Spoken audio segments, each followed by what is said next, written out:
नमस्कार दर्शक बंधु, आज हूँ 21 डिसेम्बर रविवार। चलतु आज दिनर किछि मुख्य खबर उपर नजर पकाइबा। प्रथमे रही सीरिया रे आतंकवादी संगठन आईएसआईएस विरुद्ध रे अमेरिका बड़ सैन्य अभियान जारी रखिछि। आतंकी संगठन आईएसआईएस रो 70टी ठिकाना उपरे अमेरिका प्रचंड प्रहार करिछि। ऑपरेशन हक आई द्वारा आकाश मार्गरु घन घन आक्रमण करिछि अमेरिका। सीरिया रे आईएसआईएस द्वारा 3 अमेरिकीय नागरिकों हत्या पर यह मामला करा जाइछि। परवर्ती खबर, सारा राज्य में जारी रही शीत लहरी। पारद तलमुआ जो प्रबल जाड़ हेउछि। 10 डिग्री तले 10 सहर तापमात्रा रेकर्ड होइछि। आगामी 7 दिन जाए तापमात्रा रे विशेष परिवर्तन हेबार संभावना नहीं, अर्थात 7 दिन प्रबल ठंडा लगी रहिबो। सेहीपरि घन कुहुड़ी को नहीं पाणीपाग विभाग वार्निंग जारी करिछि। परवर्ती खबर, ताइवान स्टेशन रे छुरा माड़ रे 3 मृत। ऑस्ट्रेलिया बेलाभूमि रे आतंकिक बर्बर कांड पर एबे ताइवान रो मेट्रो स्टेशन, ताइवान रो राजधानी ताइपेई रो मेट्रो स्टेशन रे दुर्बृत्तों छुरा माड़ रे 3 जनक मृत्यु होइतिबा बेले अनेक आहत होइछन्ति। लोक गहली थिबा मेट्रो स्टेशन रे आक्रमणकारी जनक जहाकू पारिला ताकू छुरी मारी चलिला। फल लोक माने प्राण विकल रे जीए जुआडे पारिले धाई थिबार देखिबा पई मिलिछि। परवर्ती खबर, आज भारत पाक टक्कर। पुणी क्रिकेट मैदान रे सामना सामनी हेबे भारत पाकिस्तान।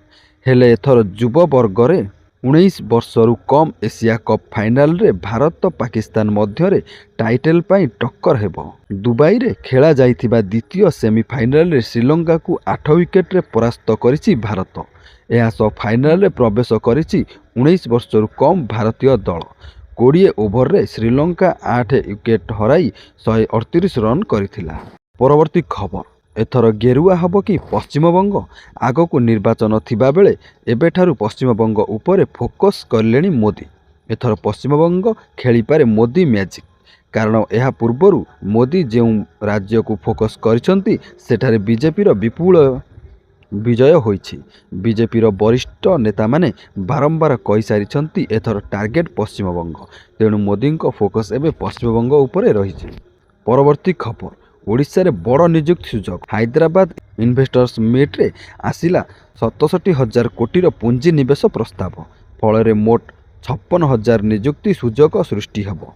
एही अवसर रे मुख्यमंत्री मोहन चरण माझी कहिसंती भारत अभिवृद्धिर इंजिन पालटिबो ओडिशा। इन्वेस्टर्स मीट रे राज्य सरकार 13टी MOU स्वाक्षर करिसंती।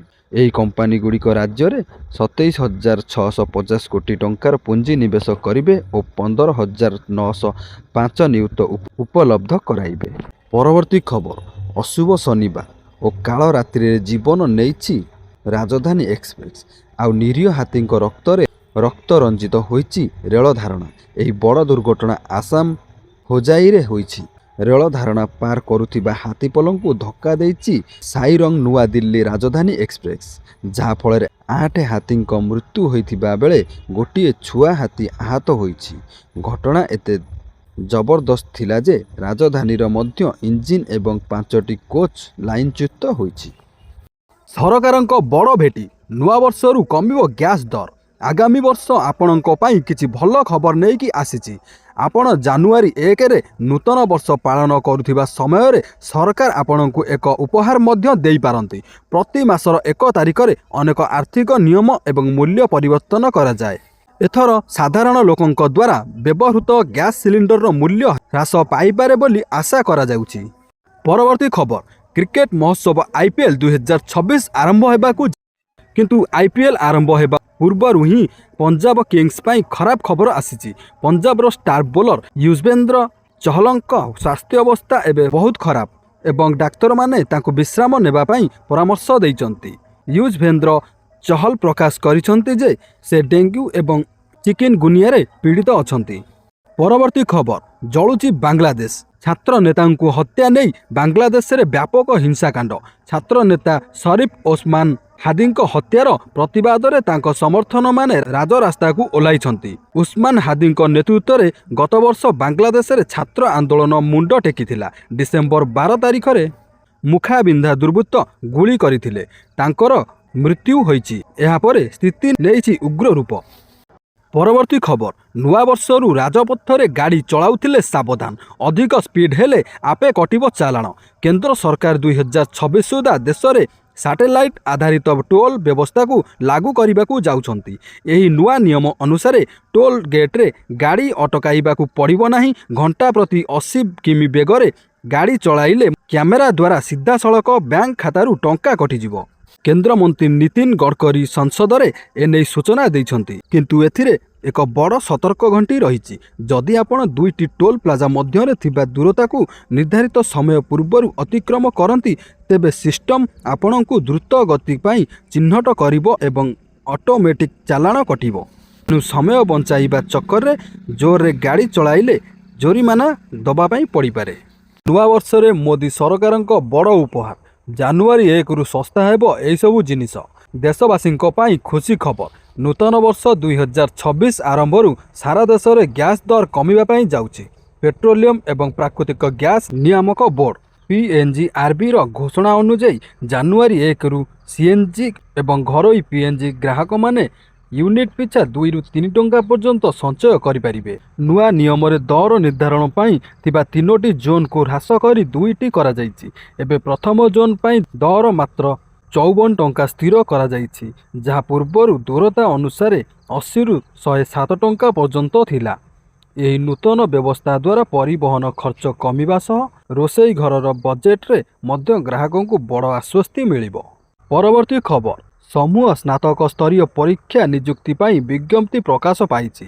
ଏଥିରେ ମୋଟ 1576 ପଦବୀ ପାଇଁ ନିଯୁକ୍ତି ଦିଆଯିବ। ଏନେଇ ଓଡ଼ିଶା କର୍ମଚାରୀ ପ୍ରବଣ ଆୟୋଗ ପକ୍ଷରୁ ବିଜ୍ଞପ୍ତି ପ୍ରକାଶ ପାଇଛି। ତେବେ ଚଳିତ ପରୀକ୍ଷାରେ ପରୀକ୍ଷାର୍ଥୀମାନେ 500 ଟଙ୍କା ଦେଇ ଫର୍ମ ପୂରଣ କରିବେ। ଯେଉଁ ପରୀକ୍ଷାର୍ଥୀମାନେ ପରୀକ୍ଷା ଦେବେ ସେମାନଙ୍କୁ ଏହି ପରୀକ୍ଷା ଫି ଫେରସ୍ତ କରାଯିବ। OSSCର ବିଜ୍ଞପ୍ତି ଅନୁଯାୟୀ ଗ୍ରୁପ୍ B ଓ ଗ୍ରୁପ୍ C ପଦବୀରେ ନିଯୁକ୍ତି ଦିଆଯିବ। ଏଥିରେ assistant CT and GST officer ପଦବୀରେ 54 ଜଣଙ୍କୁ ନିଯୁକ୍ତି ଦିଆଯିବ। ସେହିପରି 5ଟି ଉପଖଣ୍ଡ ଆର୍ଥିକ ସେବା ଅଧିକାରୀ, 41ଟି ଯୋଗାଣ ନିରୀକ୍ଷକ, 52ଟି ସମବାୟ ସୋସାଇଟି ନିରୀକ୍ଷକ, 58ଟି ଗ୍ରାମ ପଞ୍ଚାୟତ ଉନ୍ନୟନ ଅଧିକାରୀ, 7ଟି କନିଷ୍ଠ ସଂଶୋଧନ ଅଧିକାରୀ, ଗୋଟିଏ ଷ୍ଟେଟ୍ ସୁପରଭାଇଜର, 146ଟି ବ୍ଲକ ସୋସିଆଲ ସିକ୍ୟୁରିଟି ଅଫିସର, 57ଟି ଅଡିଟର ଅଫ୍ କର୍ପୋରେଟ୍ ସୋସାଇଟି ପଦବୀରେ ନିଯୁକ୍ତି ପାଇଁ ବିଜ୍ଞପ୍ତି ପ୍ରକାଶ ପାଇଛି। ସେହିପରି ସାଧାରଣ ପ୍ରଶାସନ ବିଭାଗରେ 7ଟି କନିଷ୍ଠ ସହାୟକ, କୃଷି ବିଭାଗରେ 20ଟି, ସ୍ୱାସ୍ଥ୍ୟ ବିଭାଗରେ 28ଟି, ଶିଳ୍ପ ନିର୍ଦ୍ଦେଶାଳୟରେ 11ଟି, ଗୃହ ବିଭାଗରେ 39ଟି, ଓଡ଼ିଶା କାରାଗାର ଓ ସଂସ୍କାର ସେବା ନିର୍ଦ୍ଦେଶାଳୟରେ 15, ଜଙ୍ଗଲ ପରିବେଶ ସଂରକ୍ଷଣ ମୁଖ୍ୟାଳୟରେ 10ଟି, ସିଟି GST କମିଶନରେ 32ଟି, ଜନସ୍ୱାସ୍ଥ୍ୟ କାର୍ଯ୍ୟକ୍ରମରେ 19, ରାଜ୍ୟ CDR କମିଶନରେ 3ଟି ଓ ଶ୍ରମ ଆୟୋଗରେ ଗୋଟିଏ କନିଷ୍ଠ ସହାୟକ ପଦବୀରେ ନିଯୁକ୍ତି ଦିଆଯିବ। ଆହୁରି ମଧ୍ୟ ଗ୍ରାମାଞ୍ଚଳ କାର୍ଯ୍ୟାଳୟରେ 255ଟି କନିଷ୍ଠ କିରାଣୀ, ଜଳ ସମ୍ପଦ ବିଭାଗରେ 374ଟି କନିଷ୍ଠ ସହାୟକ ପଦବୀ ଓ ମତ୍ସ୍ୟ ନିର୍ଦ୍ଦେଶାଳୟରେ 49ଟି କନିଷ୍ଠ ସହାୟକ ପଦବୀରେ ନିଯୁକ୍ତି ଦିଆଯିବ। ଆସନ୍ତା 19 ତାରିଖରୁ OSSC ୱେବସାଇଟ୍ ମାଧ୍ୟମରେ ପଞ୍ଜୀକରଣ କରାଯିବ। ପରବର୍ତ୍ତୀ ଖବର ଲୋକସଭାରେ ପାସ୍ ହେଲା ଜି ରାମଜି ବିଲ୍। ବିରୋଧୀଙ୍କ ପ୍ରବଳ ବିରୋଧୀ ସତ୍ତ୍ୱେ ପାସ୍ ହୋଇଛି ଜି ରାମଜି ବିଲ୍। ତେବେ ଲୋକସଭାରେ ବିଲ୍ ଚିରି ଫୋପାଡ଼ିଲେ ବିରୋଧୀ ସଦସ୍ୟ। ଏବେ ମନରେଗା ବଦଳରେ ଚାଲୁ ହେବ ଜି ରାମଜି କାର୍ଡ। ତେବେ ଲୋକସଭାରେ ବିରୋଧୀଙ୍କ ପ୍ରବଳ ବିରୋଧ ସତ୍ତ୍ୱେ ଜି ରାମଜି ବିଲ୍ ପାରିତ ହୋଇଛି। ପରବର୍ତ୍ତୀ ଖବର କେନ୍ଦ୍ର ସରକାର ଅଷ୍ଟମ ବେତନ କମିଶନ ଗଠନ ନେଇ ବଡ଼ ଘୋଷଣା କରିଛନ୍ତି। ନ୍ୟାୟମୂର୍ତ୍ତି ରଞ୍ଜନା ଦେଶାଇଙ୍କୁ ଏହାର ଅଧ୍ୟକ୍ଷ ଭାବେ ନିଯୁକ୍ତି ଦିଆଯାଇଛି। ଏହି କମିଶନ 18 ମାସ ମଧ୍ୟରେ ରିପୋର୍ଟ ଦାଖଲ କରିବ, ଯାହାଦ୍ୱାରା 50 ଲକ୍ଷ କର୍ମଚାରୀ ଓ 65 ଲକ୍ଷ ପେନ୍ସନଭୋଗୀ ଉପକୃତ ହେବେ। ଫିଟମେଣ୍ଟ ଫ୍ୟାକ୍ଟର ଯଦି ଏହା 2.86କୁ ବୃଦ୍ଧି ପାଏ ତେବେ ସର୍ବନିମ୍ନ ଦରମା 18,000ରୁ ବୃଦ୍ଧି 51,480 ଟଙ୍କା ହୋଇପାରେ। ସର୍ବନିମ୍ନ ପେନ୍ସନ୍ 9,000ରୁ 25,740କୁ ବୃଦ୍ଧି ପାଇବାର ସମ୍ଭାବନା ଅଛି। ସେହିପରି କନେଷ୍ଟବଳ, କ୍ଲର୍କ ଓ ଟେକ୍ନିକାଲ ଷ୍ଟାଫଙ୍କ ଦରମା ମଧ୍ୟ ବୃଦ୍ଧି ପାଇବାର ଆଶଙ୍କା ରହୁଛି। ଏହି ନୂତନ ବେତନ ବ୍ୟବସ୍ଥା 2026 ଜାନୁଆରୀରୁ ଲାଗୁ ହେବା ନେଇ ଆଶା କରାଯାଇଛି। ପରବର୍ତ୍ତୀ ଖବର ରାସନ କାର୍ଡ ଆସିଲା ବଡ଼ ଖବର। ଯୋଗାଣ ମନ୍ତ୍ରୀଙ୍କ ବଡ଼ ଘୋଷଣା। ନୂଆ ବର୍ଷରୁ ଆଉ 15 ଲକ୍ଷ ରାସନ କାର୍ଡ ବଣ୍ଟାଯିବ। କେହି ବି ଗରିବ ବିନା ରାସନ କାର୍ଡରେ ରହିବେ ନାହିଁ। ମନ୍ତ୍ରୀ କହିଛନ୍ତି ରାଜ୍ୟ ସରକାରଙ୍କ ପାଖରେ ରାସନ କାର୍ଡର ଅଭାବ ନାହିଁ। एजाएं सारा राज्य में 6,39,000 कार्ड बंटा सरी आहरी 15 लाख कार्ड आम पाखरे अच्छी प्राय 15,33,000 आवेदन आसी सेथिरु अयोग्य को बाद दे समस्त योग्य को राशन कार्ड मिलिबो बोली कहिसंती मंत्री। परवर्ती खबर बाली माफिया और गोरु चालाणकारी उपरे कड़ा रोक लगाइबाकू पुलिस करिथिला ऑपरेशन धड़पगड़। बाली और पत्थर माफिया विरुद्ध में 134 मामला। राज्य में सैंड स्मगलर और गोरु चालाणकारी उपरे कड़ा एक्शन। चोरा बाली मोरम माकड़ा पत्थर माफिया तथा बेआईन गो चालाणकारी उपरे पुलिस एक्शन मोड़ को आसी। घन घन रेड सह माफिया उपरे निया जाउची कठोर कार्यानुष्ठान। लघु खनिज द्रव्य चोरा चालाण और गोरु चालाण उपरे रोक लगाइबाकू किछि दिन धरी पुलिस चलाइथिला ऑपरेशन धड़पगड़ अभियान। परवर्ती खबर पीएम किसान को नहीं आसिला बड़ खबर। प्रधानमंत्री किसान सम्मान निधि योजना देशर लक्ष लक्ष चाषी एक गुरुत्वपूर्ण आश्वस्ति प्रमाणित होईछि। सेहिपरि प्रधानमंत्री किसान सम्मान निधि योजनार 22तम किस्ती संपर्क में पुणी थरे आलोचना जोर धरी। नूतन वर्ष 2026 आरंभ में चाषी माने खुशी खबर पाइबे बोली आशा करा जाउछि। पूर्व 21तम किस्ती 19 नवेम्बर 2025 रे जारी करा जाइथिला, जेउथिरे देशर 9 कोटी रु अधिक चाषी बैंक अकाउंट को सीधा सड़क 2000 टंका स्थानांतर करा जाइथिला। तेबे सरकार पूर्वर स्पष्ट कर सारी जे जदि जड़े चाषी एही योजना अनुजाई आवश्यक शर्तावली पूरण करिबारे विफल हुअंती तेबे सेमानंकर किस्ती को रोकी दिया जाई पारे। तेबे प्रथमे रही ई-केवाईसी पूरा होई नथिले सरकार ई-केवाईसी को बाध्यतामूलक करिसंती। जदि आपणकर ई-केवाईसी असंपूर्ण थाए तेबे परवर्ती किस्ती आपणक अकाउंट रे जमा हेबो नाही। द्वितीयटी हेउची जदि आपणक बैंक अकाउंट आधार सहित लिंक होई नाही किंबा डीबीटी सेवा सक्षम होई नाही तेबे टंका स्थानांतरित हेबो नाही। ताले दर्शक बंधु पीएम किसान रो 22तम किस्ती मिलिबा पूर्वरु आपण एही सब काम गुडी को कराई नियंतु। परवर्ती खबर दिल्ली रो 50% कर्मचारी घर काम बाध्यतामूलक करा जाइछि। राजधानी रे AQI क्रमागत भाव में वृद्धि पाउछि, जहाँ दिल्ली सरकार को यही पदक्षेप नेबाकू बाध्य करिछि। क्रमागत भाव में बढ़ुथिबा प्रदूषण को दृष्टि रे रखी दिल्ली सरकार एक गुरुत्वपूर्ण पदक्षेप नैछंती। सरकार घोषणा अनुसार वर्तमान राजधानी रो समस्त प्रतिष्ठान रे 50% कर्मचारी वर्क फ्रॉम होम बा घरे रही काम करिबा बाध्यतामूलक करा जाइछि। दिल्ली सरकार श्रम विभाग अनेक गुरुत्वपूर्ण निष्पत्ति नैछंती। एहा अनुसार निर्माण श्रमिकों को 16 दिन पई 10,000 टंका क्षतिपूरण मध्य दियाजिबो। परवर्ती खबर ई श्रम कार्ड थिले मिलिबो बड़ फायदा। खाता को आसिबो 1500 टंका सह मिलिबो 2 लाख टंकार बीमा।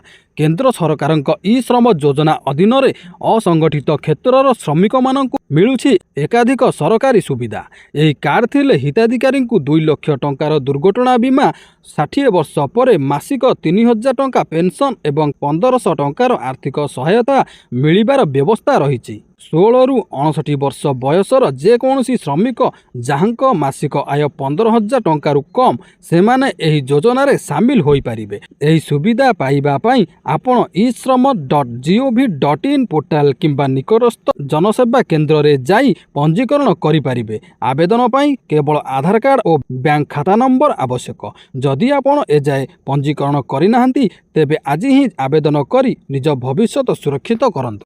परवर्ती खबर सर्टिफिकेट नथिले मिलिबो नाही पेट्रोल। दिल्लीर वायु प्रदूषण भयंकर स्तर में पहुंची पर दिल्ली सरकार कड़ा पदक्षेप नैछंती। डिसेम्बर 18 ठारू वैध PUC सर्टिफिकेट नथिबा जानवाहन को पेट्रोल पंप रे पेट्रोल दियाजिबो नाही। कैमेरा माध्यम एहार निरीक्षण कराजिबो। एहा सहित दिल्ली बाहरु आसुतिबा BSVI नॉर्म तले थिबा जानवाहन विशेषकर ट्रक और कमर्शियल गाड़ी गुड़ी को सहर को प्रवेश निषेध करा जाइछि। परवर्ती खबर दिल्ली विश्वविद्यालय रे ओडिया पढ़िबे छात्र छात्री। मातृभाषा सह गौरवमय इतिहास जानिबार मिलिबो सुजोग। केंद्रीय विश्वविद्यालय रे प्रथम सेंटर फॉर ओडिया स्टडीज सफल हैला केंद्र शिक्षा मंत्री धर्मेंद्र प्रधान उद्यम।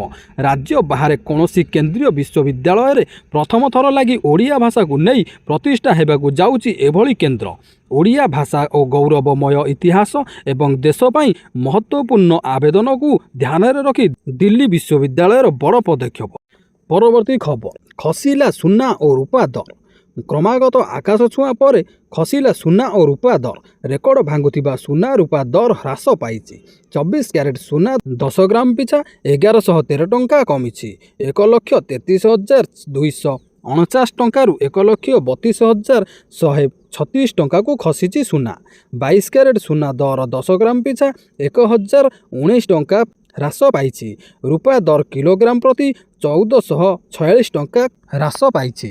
ପରବର୍ତ୍ତୀ ଖବର 2026 ପାଇଁ ସ୍କୁଲ ଛୁଟି ତାଲିକା ପ୍ରକାଶ। ମାଧ୍ୟମିକ ଶିକ୍ଷା ନିର୍ଦ୍ଦେଶାଳୟ ପକ୍ଷରୁ ଆସନ୍ତା 2026 ବର୍ଷ ପାଇଁ ଛୁଟି ତାଲିକା ପ୍ରକାଶ ପାଇଛି। ଆସନ୍ତା ବର୍ଷ ରବିବାର ବ୍ୟତୀତ 22ଟି ଛୁଟି ହେବ। ଏଥିରୁ ଛୁଟି ତାଲିକାରେ ଥିବା ନେତାଜୀ ଜୟନ୍ତୀ, ସାଧାରଣତନ୍ତ୍ର ଦିବସ, ଉତ୍କଳ ଦିବସ, ସ୍ୱାଧୀନତା ଦିବସ, ଗଣେଶ ପୂଜା ଓ ଗାନ୍ଧୀ ଜୟନ୍ତୀ ବିଦ୍ୟାଳୟରେ ପାଳନ କରାଯିବ। ଗ୍ରୀଷ୍ମ ପ୍ରବାହକୁ ଅନୁମାନ କରି ମେ 6 ତାରିଖରୁ ଜୁନ୍ 17 ତାରିଖ ପର୍ଯ୍ୟନ୍ତ ମୋଟ 38 ଦିନ ଖରା ଛୁଟି ରଖାଯାଇଛି। ସେହିପରି ଦୁର୍ଗା ପୂଜା ଓ ଶୀତ ସମୟରେ 8 ଦିନ ଲେଖାଏଁ ଛୁଟି ରହିଛି। ପୂଜା ଛୁଟି ଅକ୍ଟୋବର 17ରୁ 26 ଯାଏଁ ହେବାକୁ ଥିବାବେଳେ ଡିସେମ୍ବର 23ରୁ 31 ତାରିଖ ଯାଏଁ ଶୀତ ଛୁଟି ତାଲିକାରେ ରହିଛି। ଜିଲ୍ଲା ଶିକ୍ଷା ଅଧିକାରୀଙ୍କ ଅନୁମତି କ୍ରମେ 2 ଦିନ ସ୍ଥାନୀୟ ଛୁଟି ଦିଆଯିବ। ପରବର୍ତ୍ତୀ ଖବର ବଢ଼ିଲା ଷ୍ଟାଇପେଣ୍ଡ ଟଙ୍କା। ବଢ଼ିଲା ଆୟୁର୍ବେଦିକ ଓ ହୋମିଓପାଥିକ ପିଜି ଛାତ୍ରଛାତ୍ରୀଙ୍କ ଷ୍ଟାଇପେଣ୍ଡ। ପୂର୍ବରୁ ମିଳୁଥିବା ଷ୍ଟାଇପେଣ୍ଡରେ ବୃଦ୍ଧି ଘୋଷଣା କରିଛନ୍ତି ମୁଖ୍ୟମନ୍ତ୍ରୀ। ଉଭୟ ପାଠ୍ୟକ୍ରମରେ 120 ପିଜି ଛାତ୍ରଛାତ୍ରୀ ଉପକୃତ ହେବେ। 2026 ଜାନୁଆରୀ 1ରୁ ନୂଆ ଷ୍ଟାଇପେଣ୍ଡ ଲାଗୁ ହେବ। ପ୍ରଥମ ବର୍ଷ ପିଜି ଛାତ୍ରଙ୍କ ମାସିକ ଷ୍ଟାଇପେଣ୍ଡ 31ରୁ 48,000 ଟଙ୍କା, ଦ୍ୱିତୀୟ ବର୍ଷର ଛାତ୍ରଛାତ୍ରୀଙ୍କ ଷ୍ଟାଇପେଣ୍ଡ 32,000ରୁ 52,000 ଟଙ୍କାକୁ ବୃଦ୍ଧି କରାଯାଇଛି। ସେହିପରି ତୃତୀୟ ବର୍ଷ ଛାତ୍ରଛାତ୍ରୀଙ୍କ ଷ୍ଟାଇପେଣ୍ଡ 33ରୁ 55,000କୁ ବୃଦ୍ଧି କରାଯାଇଛି। ହାଉସ୍ ସର୍ଜନଙ୍କ ଷ୍ଟାଇପେଣ୍ଡ 17,000ରୁ 30,000କୁ ବୃଦ୍ଧି କରାଯାଇଛି। ଷ୍ଟାଇପେଣ୍ଡ ବୃଦ୍ଧି ଓ ଅନ୍ୟାନ୍ୟ ଦାବି ନେଇ ଉଭୟ ଆୟୁର୍ବେଦିକ ଓ ହୋମିଓପାଥିକ ପିଜି ଛାତ୍ରଛାତ୍ରୀମାନେ ନିକଟରେ ଆନ୍ଦୋଳନରେ ବସିଥିଲେ। ଏହାପରେ ପରବର୍ତ୍ତୀ ଖବର ରେଳ କର୍ମଚାରୀଙ୍କ ପାଇଁ ବଡ଼ ଖୁସି ଖବର। ଅଷ୍ଟମ ବେତନ କମିଶନ ରେଳ କର୍ମଚାରୀମାନେ ପାଇବେ। ଅଷ୍ଟମ ବେତନ କମିଶନ 2028 ପ୍ରାରମ୍ଭରେ କାର୍ଯ୍ୟକାରୀ ହେବାର ଆଶା କରାଯାଇଛି। ଏହା ପୂର୍ବରୁ ରେଳବାଇ ଆରମ୍ଭ କଲାଣି ପ୍ରସ୍ତୁତି। କେନ୍ଦ୍ର ସରକାରୀ କର୍ମଚାରୀଙ୍କ ଦରମାରେ 30ରୁ 34% ବୃଦ୍ଧି ଘଟିବ ବୋଲି ଆଶା କରାଯାଉଛି। ଭାରତୀୟ ରେଳବାଇ ଏଥିପାଇଁ ପ୍ରସ୍ତୁତି ଆରମ୍ଭ କରିସାରିଛି। ପରବର୍ତ୍ତୀ ଖବର ସୁଭଦ୍ରା ଯୋଜନା ନେଇ ଆସିଲା ବଡ଼ ଅପଡେଟ୍। ଶ୍ରୀମତୀ ପ୍ରଭାତୀ ପରିଡ଼ା ଦେଲେ ବଡ଼ ସୂଚନା। ନୂଆ ବର୍ଷରେ ଆଉ ମାର୍ଚ୍ଚ 8 ତାରିଖରେ ମିଳିବା ପାଇଁ ଯାଉଛି ସୁଭଦ୍ରା ଯୋଜନା ଟଙ୍କା। ତାହା ପୂର୍ବରୁ ଯେଉଁମାନେ ସୁଭଦ୍ରା ଯୋଜନାରେ ଏହି କାମ କରିନାହାନ୍ତି ତୁରନ୍ତ କରାଇ ନିଅନ୍ତୁ, ନଚେତ୍ ସୁଭଦ୍ରା ଯୋଜନା ଟଙ୍କାଟି ଆପଣଙ୍କ ଆକାଉଣ୍ଟକୁ ଆସି ନପାରେ। କାରଣ ଶ୍ରୀମତୀ ପ୍ରଭାତୀ ପରିଡ଼ା ଏହି ସୁଭଦ୍ରା ଯୋଜନା ଟଙ୍କାକୁ ନେଇ ଗୋଟିଏ ବଡ଼ ସୂଚନା ଦେଇଛନ୍ତି। ଆପଣମାନେ ଜାଣିଥିବେ ନୂଆ ବର୍ଷରେ ଯେଉଁମାନେ ନୂତନ କରି ସୁଭଦ୍ରା ଯୋଜନାରେ ଆବେଦନ କରିଥିଲେ ସେମାନଙ୍କ ଆକାଉଣ୍ଟକୁ ଡିବିଟି ମାଧ୍ୟମରେ ଏକାଥରେ 2ଟା କିସ୍ତି 10,000 ଟଙ୍କା ଛଡ଼ାଯିବ। ଆଉ ଯେଉଁମାନେ ପ୍ରଥମ, ଦ୍ୱିତୀୟ ଓ ତୃତୀୟ କିସ୍ତି ପାଇସାରିଛନ୍ତି ସେମାନଙ୍କୁ ମାର୍ଚ୍ଚ 8 ତାରିଖ ଦିନ ସେହି ଡିବିଟି ମାଧ୍ୟମରେ ଆପଣଙ୍କ ଆକାଉଣ୍ଟକୁ ଟଙ୍କା ପଠାଯିବ। ହେଲେ ଦର୍ଶକ ବନ୍ଧୁ, ଏଇଠି ଜାଣି ରଖିବା କଥା ଯେ ଆପଣମାନେ ଏହି ସୁଭଦ୍ରା ଯୋଜନା ଟଙ୍କା ପାଇବା ପୂର୍ବରୁ ଆପଣଙ୍କ ବ୍ୟାଙ୍କରେ ଯାଇ ଡିବିଟି ଆକ୍ଟିଭ ଅଛି କି ନାହିଁ ଚେକ୍ କରିନିଅନ୍ତୁ। ଆପଣମାନେ ଜାଣିଥିବେ ଏହି ସୁଭଦ୍ରା ଟଙ୍କାଟି କେବଳ ଡିବିଟି ମାଧ୍ୟମରେ ହିଁ ଆକାଉଣ୍ଟକୁ ଆସିଥାଏ। ଯଦି ଆପଣଙ୍କର ଡିବିଟ୍ ଆକ୍ଟିଭ ନଥିବ କି ଇନ୍ଆକ୍ଟିଭ ଥିବ ତାହେଲେ ଏହି ସୁଭଦ୍ରା ଟଙ୍କାଟି ଆପଣ ପାଇପାରିବେ ନାହିଁ। ଏହି ଡିବିଟି କାରଣ ଯୋଗୁଁ ବହୁ ହିତାଧିକାରୀମାନଙ୍କର ଟଙ୍କା ଏପର୍ଯ୍ୟନ୍ତ ମଧ୍ୟ ଆକାଉଣ୍ଟକୁ ଆସିପାରୁନାହିଁ। ତେଣୁକରି ଆପଣମାନେ ଆପଣଙ୍କ ବ୍ୟାଙ୍କରେ ଡିବିଟି ଆକ୍ଟିଭ ଅଛି କି ନାହିଁ ତୁରନ୍ତ ଚେକ୍ କରନ୍ତୁ। ଏଥିପାଇଁ ଆପଣମାନେ ଆପଣଙ୍କର ବ୍ୟାଙ୍କକୁ ଯାଇ ଚେକ୍ କରିପାରିବେ, ନଚେତ୍ ସୁଭଦ୍ରା ଯୋଜନା ପୋର୍ଟାଲକୁ ଯାଇ ନାଓ ୟୋର ଷ୍ଟାଟସକୁ ଯାଇ ଆପଣମାନେ ଆପଣଙ୍କର ଡିବିଟି ଆକ୍ଟିଭ ଅଛି କି ନାହିଁ ଚେକ୍ କରିପାରିବେ। ତାହା ସହିତ ଆପଣଙ୍କର ମୋବାଇଲ ନମ୍ବର ଆଧାର କାର୍ଡ଼ରେ ଲିଙ୍କ ଥିବା ନିହାତି ଜରୁରୀ ଅଟେ। ଯଦି ଆପଣଙ୍କର ମୋବାଇଲ ନମ୍ବର ଆଧାର କାର୍ଡ଼ରେ ଲିଙ୍କ ନଥିବ ତାହେଲେ ମଧ୍ୟ ଆପଣଙ୍କର ସୁଭଦ୍ରା ଟଙ୍କାଟି ଆସିପାରିବ ନାହିଁ। ତେଣୁକରି ଦର୍ଶକ ବନ୍ଧୁ, ସୁଭଦ୍ରା ଯୋଜନାରେ ମିଳିବାକୁ ଥିବା ଚତୁର୍ଥ କିସ୍ତି ତାହା ସହିତ ନୂଆ ବର୍ଷରେ ଯେଉଁ ନୂତନ ହିତାଧିକାରୀମାନଙ୍କୁ ଏକାଥରେ 10,000 ଟଙ୍କା ମିଳିବା ପାଇଁ ଯାଉଛି ସେମାନେ ମଧ୍ୟ ନିଜ ନିଜର ଡିବିଟି ଚେକ୍ କରିନିଅନ୍ତୁ। ପରବର୍ତ୍ତୀ ଖବର ରାସନ କାର୍ଡକୁ ନେଇ ବଡ଼ ଘୋଷଣା। ଖାଦ୍ୟ ଓ ଯୋଗାଣ ମନ୍ତ୍ରୀ କୃଷ୍ଣ ପାତ୍ରଙ୍କର ବଡ଼ ଘୋଷଣା। 8,16,000 ରାସନ କାର୍ଡ଼ କଟିଛି। 96% EKYC ସରିଛି। 8 ଲକ୍ଷରୁ ଉର୍ଦ୍ଧ୍ୱଙ୍କ ରାସନ କାର୍ଡ଼ କଟିଛି। ସୂଚନା ଦେଲେ ଖାଦ୍ୟ ଯୋଗାଣ ମନ୍ତ୍ରୀ କୃଷ୍ଣ ପାତ୍ର। ଗତ 15 ମାସ ସରକାରରେ EKYC ଲାଗୁ କରିଥିଲେ। 96% EKYC କରିଛନ୍ତି, କେବଳ 4% EKYC କରିନାହାନ୍ତି। 6,95,530 ଜଣ ମୃତ। 8 ଲକ୍ଷରୁ ଉର୍ଦ୍ଧ୍ୱଙ୍କ ରାସନ କାର୍ଡ଼ କାଟି ଦିଆଯାଇଛି। 75,030 ସରକାରୀ ଚାକିରିଆ। 45,496 IT ଦାତା କାର୍ଡ଼ କଟିଛି। ଇନକମ୍ ଟ୍ୟାକ୍ସ ଦେଉଥିଲେ ସେମାନଙ୍କର ମଧ୍ୟ କାର୍ଡ଼କୁ କାଟି ଦିଆଯାଇଛି। ସମୁଦାୟ 8,16,056 ଜଣଙ୍କ ରାସନ କାର୍ଡ଼କୁ କାଟି ଦିଆଯାଇଛି। ଗରିବଙ୍କ ରାସନ କାର୍ଡ଼ କଟା ଯାଇନାହିଁ। ପୋର୍ଟାଲରେ ଆବେଦନ କଲେ ଯାଞ୍ଚ ହେବ। ଗ୍ରାମାଞ୍ଚଳରେ 13,50,000 ଓ ସହରାଞ୍ଚଳରେ 1,50,000 ଜଣଙ୍କୁ କାର୍ଡ଼ ଦିଆଯିବ। ଏନେଇ ସୂଚନା ଦେଲେ ଖାଦ୍ୟ ଓ ଯୋଗାଣ ମନ୍ତ୍ରୀ କୃଷ୍ଣଚନ୍ଦ୍ର ପାତ୍ର। ଦର୍ଶକ ବନ୍ଧୁ, ଯଦି ଭିଡ଼ିଓଟି ଭଲ ଲାଗିଥାଏ ଲାଇକ୍ କରନ୍ତୁ, ସେୟାର କରନ୍ତୁ। ଯଦି ଚ୍ୟାନେଲକୁ ନୂଆ କରି ଆସିଛନ୍ତି ଚ୍ୟାନେଲକୁ ସବସ୍କ୍ରାଇବ୍ କରି ପାଖରେ ଥିବା ବେଲ୍ ଆଇକନ୍କୁ ପ୍ରେସ୍ କରନ୍ତୁ। ରହୁଛି ଜୟ ଜଗନ୍ନାଥ।